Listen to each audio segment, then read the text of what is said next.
में आवश्यक नहीं है कि टेबल के रो या डेटा एक दूसरे के रो के डेटा से मैच हो। जिसमें जो डेटा मैच नहीं होता है वो इंक्लूड किया जाता है। वहां पर मैचिंग था, यहाँ पर जो मैच नहीं हो रहा है उसकी बात कर रहे हैं।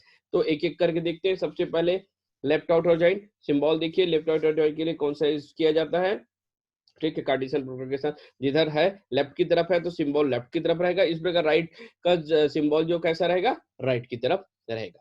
तो लेफ्ट आउटर जॉइन में ज्वाइन कंडीशन की बाईं ओर के जो टेबल्स के सारे रिकॉर्ड प्रदर्शित होंगे, यानी कि लेफ्ट साइड के सारे रिकॉर्ड प्रदर्शित होंगे। इस प्रकार की कंडीशन में दाईं ओर यानी कि राइट साइड की जो डेटा होंगी वो केवल मैचिंग डेटा आएगा। लेफ्ट साइड की पूरी डेटा और राइट साइड की केवल मैचिंग डेटा ही आएगा। ज्वाइंट कंडीशन में जो आपके लेफ्ट साइड के टेबल के उन रिकॉर्ड्स के लिए जिनकी राइट साइड में कोई मैचिंग डेटा नहीं है उसे नल से प्रदर्शित किया जाएगा। यानी कि राइट साइड में अगर उसके अकॉर्डिंग कोई डेटा नहीं है तो उसके जगह नल रहेगा। कंसीडर करते हैं इस टेबल को। देखिए एक टेबल लिए हैं, टेबल का नाम, पहले टेबल का नाम लेफ्ट है और दूसरे टेबल का नाम राइट है। यहाँ पर देखिए हम लेफ्ट ज्वाइन का यूज कर रहे हैं। लेफ्ट ज्वाइन यूज कर रहे हैं तो हमारा जो टेबल है इस टेबल में लेफ्ट ज्वाइन जो यूज हो रहा है, देखिए कौन कौन सा लेफ्ट ज्वाइन इसमें यूज हो रहा है। तो जो हमारा टेबल है, पहला टेबल और दूसरा टेबल, पहला टेबल कोर्स, दूसरा टेबल क्या था? एचओडी जो था। उसमें हम कोर्स को लेफ्ट की तरफ रखे हैं और एचओडी को राइट की तरफ रखे हैं, इसलिए टेबल का नाम के ऊपर में हमने लेफ्ट और राइट लिख दिया है।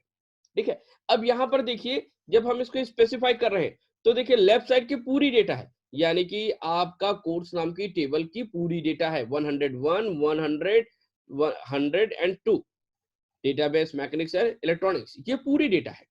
बट राइट साइड में देखिए एक ऐसा है जिसमें कोई भी वैल्यू नहीं होगा, लाइक 101। 101 राइट साइड की जो टेबल है उसमें नहीं है, इसलिए उसकी कॉलम के स्थान पर क्या है?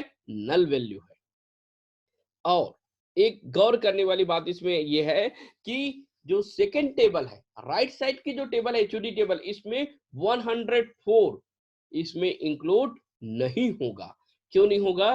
क्योंकि लेफ्ट ज्वाइन है, लेफ्ट ज्वाइन में लेफ्ट साइड की पूरी डेटा रहेगी और राइट साइड की टेबल की केवल और केवल वही रहेगा जो लेफ्ट साइड में मैच कर रहा है। लेफ्ट साइड में मैच नहीं कर रहा है वो नहीं रहेगा, यानी कि 104 लेफ्ट साइड की टेबल में नहीं है तो उसे हम इसमें इंक्लूड नहीं करेंगे।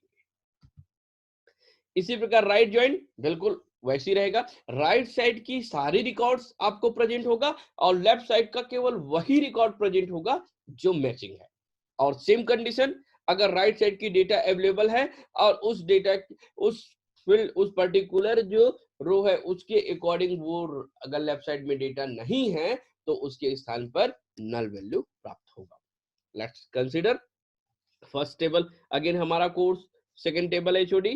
कोर्स जो टेबल है उसको लेफ्ट और एचओडी टेबल को हमने राइट से डिनोट किया है। यहां पर देखिए अब जब हम राइट ज्वाइन कर रहे हैं तो राइट साइड के हमारे जो टेबल्स है वो आएंगे, ठीक है, और लेफ्ट साइड के केवल वही आएंगे जो कैसे हैं? मैचिंग है। तो देखिए राइट साइड में 100, लेफ्ट साइड में 101, लेकिन 101 हमारे रिजल्टिंग टेबल में नहीं आएगा। क्यों? क्योंकि वो किसका पार्ट नहीं, वो किधर नहीं है? राइट साइड की टेबल में नहीं है। और जो 102 है वो दोनों तरफ है तो दोनों तरफ आएगा।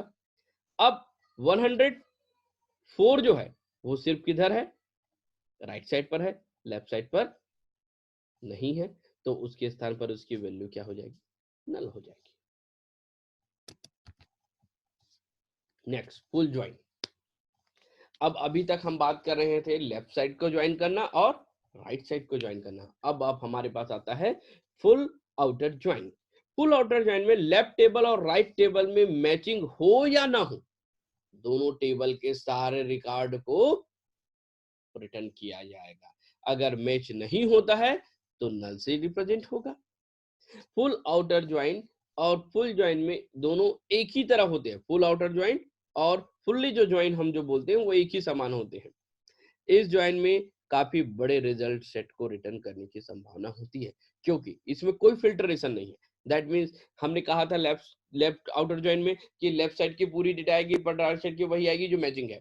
राइट आउटर ज्वाइन में हमने क्या कहा था कि राइट साइड की पूरी डेटा आएगी लेकिन लेफ्ट साइड की केवल वही आएंगे जो मैचिंग होगा। बट फुल आउटर ज्वाइन में दोनों तरफ की डेटा वो मैचिंग हो या ना हो, फुल डेटा यहाँ पर दिखेगा बिल्कुल उसी प्रकार से जैसे यूनियन ऑपरेशन में दिखता है। बट यूनियन ऑपरेशन में क्या हो जाता है कि जो कॉमन वैल्यू है वो वन टाइम लिखी जाती है, लेकिन इसमें ऐसा नहीं होगा, इसमें कंप्लीट डेटा पूरा शो होगा। फॉर एग्जांपल देखिए, लेफ्ट और राइट दोनों को ऐड कर दिए 101 100 100 101 102 एंड 104 बोथ पूरे जो कॉमन नहीं है उसके स्थान पर क्या हो जाएगा, डेटा नहीं है तो नल से। जैसे कि फॉर एग्जांपल यहाँ देखिए 101 लेफ्ट साइड में है बट राइट साइड में नहीं है तो राइट साइड की डेटा में उसके स्थान पर क्या आ जाएगा, null value. Similarly 104 right side में है बट लेफ्ट साइड में नहीं है तो उसके स्थान पर क्या आ जाएगा, नल वैल्यू आ जाएगा। तो ये हुआ कौन सा आपका ज्वाइन ऑपरेशन। ज्वाइन ऑपरेशन फिर से एक बार रिवाइज कर लेते हैं। ज्वाइन ऑपरेशन बेसिकली दो प्रकार के होते हैं, इनर ज्वाइन और आउटर ज्वाइन। इनर ज्वाइन में हमने तीन ऑपरेशन परफॉर्म किया, नेचुरल, दूसरा इक्वी और तीसरा थीटा ज्वाइन। आउटर ज्वाइन में हमने तीन प्रकार के ऑपरेशन देखा, कौन कौन सा, left outer join, right outer join और full outer join. Next we can see the another algebraic operation. अब हम एक दूसरा अलजेब्रिक ऑपरेशन देखते हैं जिसका नाम है डिवीजन ऑपरेशन। डिवीजन ऑपरेशन को जो हम लोग डिवीजन का सिंबल होता है जिसे भाग का सिंबल कहते हैं उसके रूप में रिप्रेजेंट करते हैं। डिवीजन में ये जो ऑपरेशन होता है एसक्यूएल में डायरेक्ट लागू नहीं होता है क्योंकि इस प्रकार का ऑपरेशन डायरेक्ट परफॉर्म नहीं होता बल्कि ये किसी दूसरे के थ्रू परफॉर्म होता है, जैसे कि सेट डिफरेंस, इंटरसेक्शन, इस प्रकार के डिफरेंस अलग अलग एग्जांपल के थ्रू इसको परफॉर्म किया जाता है। हम इसका एग्जांपल देखते हैं डिवीजन ऑपरेशन का। डिवीजन ऑपरेशन में देखिए, मान लो जाए हमारे पास एक रिलेशनशिप है आर और एस। उस रिलेशनशिप में देखिए जो आर नाम का जो रिलेशनशिप है उसमें हमारे पास कॉलम दो है, कौन सा, ए और बी। एस नाम का जो रिलेशनशिप है उसमें कॉलम ओनली बी है। दोनों के बीच जब हम परफॉर्म करते हैं डिवीजन ऑपरेशन को तो देखिए रिजल्ट बड़ा छोटा आया है। अब इसको गौर कीजिए कैसा आया है।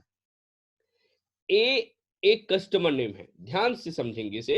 ए एक कस्टमर नेम है, बी ब्रांच का नेम है, 1 and 2 here show two specific branch name, दो स्पेसिफिक ब्रांच को वो शो कर रहा है। B is the branch name but 1 and 2 specify the branch name. For example हम बात करते हैं कि हमारे पास बैंक ऑफ बड़ौदा, बी क्या है, बैंक ऑफ बड़ौदा है, बैंक ऑफ बड़ौदा की ब्रांचेस है, ए कौन है, कस्टमर है। अब बैंक ऑफ बड़ौदा के डिफरेंट ब्रांचेस है, अब हम उसमें से सिर्फ दो ब्रांच को ले रहे हैं। सपोज दैट वन गांधी चौक रायपुर है और सपोज दैट टू जो है हमारा कौन सा है, सुंदर नगर रायपुर है। तो हमें केवल उन्हीं को स्पेसिफाई करना है जो कैसे हो, 1 and 2 में हो। तो find the customer who have an account in all branches of the bank. Find the customer who have an account in the all branches of the bank. अब 1 and 2 जो दोनों का सेट डिफरेंस जो होगा उसमें आपको उन एम्प्लॉय को निकालना है जिनकी अकाउंट सारे ब्रांचेस में है। अब 1 and 2 को देखिए, 1 and 2 में कौन कौन से है, अल्फा और बीटा। 1 and 2 में कौन कौन से है, अल्फा और बीटा। तो रिजल्ट में कौन सा हो रहा है, ए में सिर्फ अल्फा और बीटा। क्यों, क्योंकि उसकी एप्रोप्रिएट केवल वही मैच हो रहा है, बाकी उसमें डिवीजन ऑपरेशन से बाकी सारी चीजें क्या हो जाएगी, निकल जाएगी। यानी कि देखिए अल्फा नाम का जो टेबल है और बीटा नाम का जो, अल्फा और बीटा दो ऐसे फील्ड है टेबल ए का जो क्या कर रहे हैं, जिनकी पर्टिकुलर उसमें ब्रांच में अकाउंट है। तो बी बीटा 2 में है, यहां पर देखिए ए 1 और बी 2, अल्फा के साथ 1 और अल्फा के साथ 2, ये दो है। इसके अलावा दूसरा जो है आपका 2 किसके साथ है, बीटा के साथ है। तो इसका एप्रोप्रिएट आंसर जो है वो सिर्फ कौन सा आएगा, अल्फा और बीटा। नेक्स्ट अनदर जो हमारा है असाइनमेंट ऑपरेशन। असाइनमेंट ऑपरेशन एकदम इजी ऑपरेशन है, ठीक है, बट इसका उपयोग हम एकदम कॉम्प्लेक्स क्यूरी के लिए करते हैं, सामान्य क्यूरी के लिए हम इसका उपयोग नहीं करते हैं। यानी कि कॉम्प्लेक्स डेटा को सुविधाजनक प्रदान करने के लिए, सुविधाजनक तरीके से उसको रिप्रेजेंट करने के लिए, कॉम्प्लेक्स डेटा को इजी वे में रिप्रेजेंट करने के लिए हम असाइनमेंट ऑपरेशन का उपयोग करते हैं।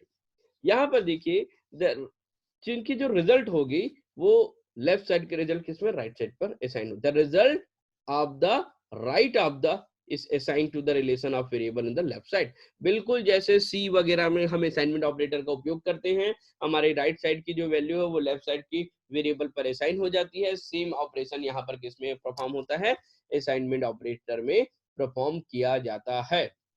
जैसे देखिए यहाँ पर temp1 और temp2 दो के बीच में सेट डिफरेंस परफॉर्म किया जा रहा है। सेट डिफरेंस ऑपरेशन हमने परफॉर्म किया किसमें, temp1 और temp2 में। इन दोनों ऑपरेशन का सेट डिफरेंस किसमें चला गया, आपका रिजल्ट में। यानी कि temp1 और temp2 का जो सेट डिफरेंस का जो रिजल्ट आया वो रिजल्ट नाम के नया डेटाबेस में असाइन हो गया। तो लेफ्ट साइड का रिजल्ट राइट में असाइन